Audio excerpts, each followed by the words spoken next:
Hi guys, this is your medical esthetician and psychological first aid provider Len. At ito po ang packing of 148 pieces bath soap for the Lord's Jail Ministry. So, kanina kasi pagbasa ko noong aking messenger, nag-inquire na sila ate kung meron ba silang mapipick up na sabon para nga sa jail ministry. And sabi ko, opo, kaya lang ipapak ko pa dahil nga sobrang busy kahapon. Ang kabisihan kasi kahapon is umaga pa lang, nag-uusap-usap na yung mga magulang na kaibigan ko dun sa school at yung ibang parent na last day na daw ng mga bata sa eskwelahan o wala nang pasok. Pero, lagi kong sinasabi, ako ay inclined sa Department of Education. So, yung iba rinding-rindi na, hindi naman daw ako empleyado ng DepEd. Bakit daw mas marunong pa ako? Kasi nga, hindi talaga ako magiging empleyado ng Department of Education dahil kliyente namin ang Department of Education. So, ang ginawa ko ay chinat ko si teacher kung talaga bang ganito, ganyan.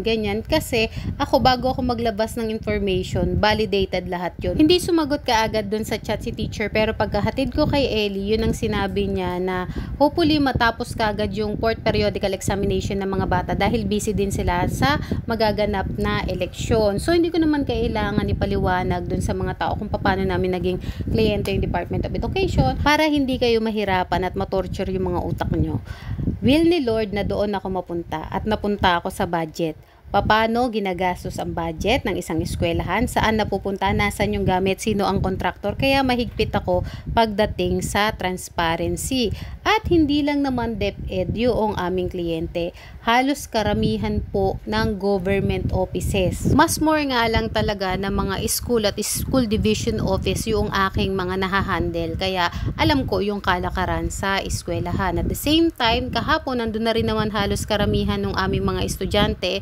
At kung hindi man kami magkaroon ng farewell party, at least naabutan po namin yung mga bata ng kanilang mga simple token of appreciation na naging masaya po ang aming grade 3 kasama si teacher. At syempre, yung samahan naming mga officer at ng mga magulang ng section namin ngayon is talaga namang the best. Kung paano the best yung samahan namin ng grade 2, the best din yung ngayon. So, palakpakan para sa lahat ng mga magulang, estudyante at kay teacher ngayong school year 2024-2025. At naalarma ako na ayoko maging fail yung end ng school year namin. Kailangan may pasabog kami nila teacher at saka ng mga parents. So, thank you pala kay Ate Monica at saka kay Secretary Johnny sa pagtulong ninyo sa pag-aabot ng mga kangkong na uulamin ng ating mga estudyante. The best talaga itong mga bagong recruit ko na to.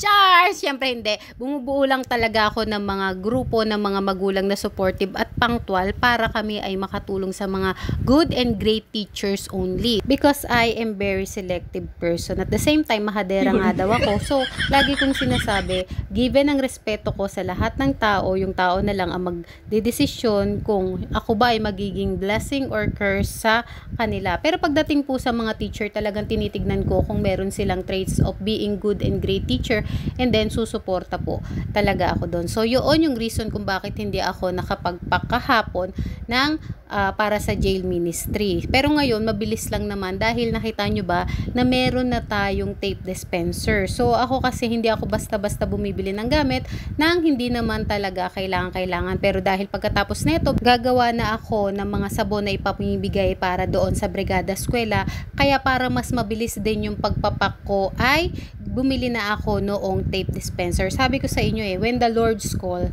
the Lord will provide. Excited na din kami ni Eddie na gumawa ng sabon para sa Brigada Eskwela. So, may mga list ako ng mga school. At dito sa school namin, meron akong list of teachers na pagbibigyan. So, ready to pick up na po yung ating 148 pieces na sabon. Ito naman po yung napuntahan ng binigay ng aking pasyente para sa jail ministry. Maraming salamat po sa pagtitiwala ninyo sa Emmanuel Aesthetic.